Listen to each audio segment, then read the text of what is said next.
So if you're feeling tired for no reason, or feeling run down or overwhelmed, or maybe craving sweet and salty things, this could be the interview you need to watch. Yes, you could be suffering from adrenal fatigue. Here to tell us what that is adrenal fatigue expert Dr. James Wilson and New Zealand-based Dr.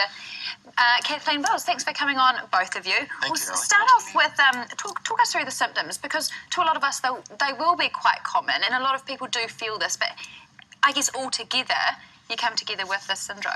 I think it's very important. The important thing about adrenal fatigue is a lot of the symptoms seem like, oh yeah, I have this and I have this, but when you put them together, that's when they form the syndrome. So let's talk about the energy pattern, for example. 85% of people that go to doctors complain of fatigue, but there's a particular kind of fatigue that goes with adrenal fatigue.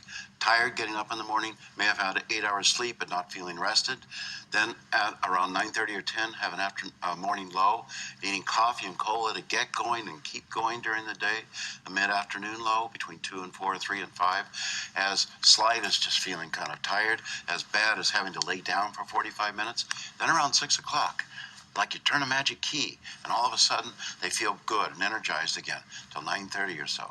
They get kind of a low, but if they're type A, which a lot of these people are, they push on till 11, then they get a second wind, and all of a sudden the story needs to be read, the kitchen needs to be cleaned, all these other projects need to be done.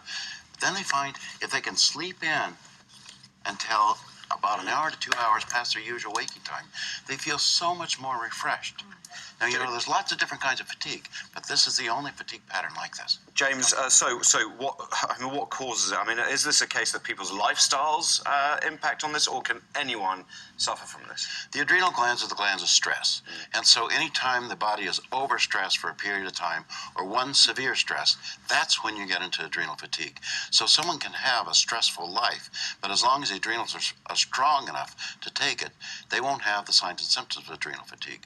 Once they get a severe cold, or they have a severe emotional setback or some other thing that brings the adrenals over the top, over the ability to handle it, that's when the adrenal fatigue develops. And Kathleen, I want to talk to you because you're seeing this more and more, and perhaps with a difference in children more so. Yes, so in my practice here in Auckland, what I'm finding are children as young as 7 or 8 or 9 years old are coming in absolutely exhausted, and moms and dads are concerned. They don't know why this is occurring, and they're taken to their doctors often with frequent bronchial infections, colds. They have trouble getting out of bed in the morning, and parents are saying, what's going on? I can't wake my child up. You know, it's really struggle to get them out of bed. And oftentimes, they're very active children. They're very academically talented. They go to hockey 6 days a week. They eat well. So they eat well. So what can you do about it? Well, there are so many things we can do about this, but for children, there is an actual liquid herbal adrenal support formula. It's just a few simple drops into their water, and it's actually a formulation created by Dr. Wilson. And we only take that for a few months' time, and you can just stir that into a smoothie or into a juice. And that gets your balance back as such. Yes, so these are evidence-based herbal supplements that have been used for centuries, actually. And this is the book that you've written on it, more than nearly 500,000 copies sold. It's you've called it the 21st century syndrome, and I want to talk to you about that because it's a lot of the busyness that contributes to it, isn't it? Our lifestyles It's today. the combined stresses, all the different stresses. The lack of good food going into the body, the not getting 8 hours sleep, the pressures, like the parents pushing their children into exhaustion. It's the combination of all these stresses that pull people down with time.